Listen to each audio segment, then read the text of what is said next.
পৃথিবীর দালান কোঠা, না না না, বড় লোক হওয়া গুনাহ না। কিন্তু আপনি মনে করেন না যে আমি বলছি যে ফকির হয়ে থাকেন, না, ইনকাম করেন, হালাল কোটি টাকা কামান, কি আসে যায়, হালাল ভাবে কামান, আল্লাহ রাস্তায় খরচ করেন, মদ খাইন না, গাঁজা খাইন না, মাছ খান, গুস্ত খান। এই দেশে হরিণ খাওয়া নিষেধ, পৃথিবীর অনেক দেশে হরিণের গোস্ত খাওয়া বৈধতা আছে, ওদের দেশে পালে হরিণ, যেরকম আমরা হাঁস মুরগি পালি, ওই দেশে যে হরিণের গোস্ত খান, সমস্যা কোথায়?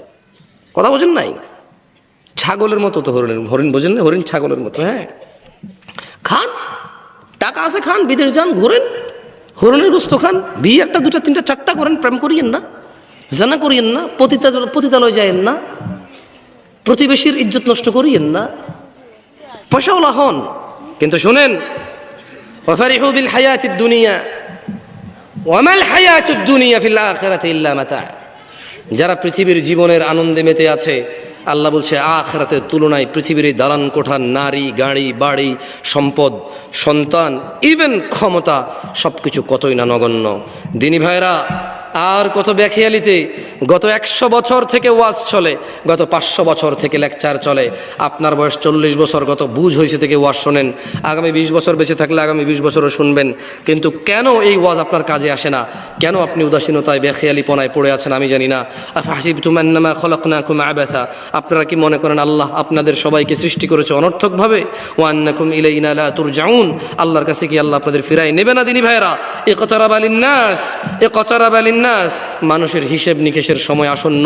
ওহুম ফি গফলাতিম মুরিদুন, অথচ মানুষ উদাসীনতায় মগ্ন। ইয়া আইয়ুহান নাস, হে দিনাজপুরবাসী, রব পৃথিবীতে যত মানুষ আছে সবাইকে বলছে, ইন্না ওয়া'দাল্লাহি হক, নিশ্চয় আল্লাহর ওয়াদা সত্য। ফালা তাগুররান্নাকুমুল হায়াতুদ দুনিয়া ওয়ালা ইয়াগুররান্নাকুম বিল্লাহিল গরুর।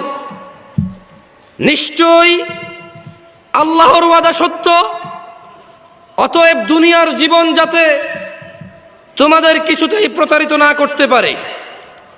আর এই পৃথিবীর সবচেয়ে বড় প্রতারক হচ্ছে শয়তান। ইন্না শাইতানা লাকুম আদু, নিশ্চয় শয়তান তোমাদের শত্রু। আচ্ছা, ফাদারহুম ইয়াখুযু ওয়া ইয়ালআবু হাত্তা ইউলাকু ইয়াওমাহুমুল্লাযী ইউআদুন। অতএব ছেড়ে দাও তাদেরকে, যারা তাদের মৃতদের সম্মান করে, গান বাজনা বাজিয়ে আল্লাহকে অসন্তুষ্ট করে, যারা তাদের মৃতদের জন্য শুধুই লাঞ্ছনা বহন করে, আর কিছুই নয়। আল্লাহর বিরুদ্ধাচরণে তারা তাদের মৃতদের শান্তি খুঁজে বেড়ায়। আল্লাহ তাদের কখনোই ক্ষমা করবে না।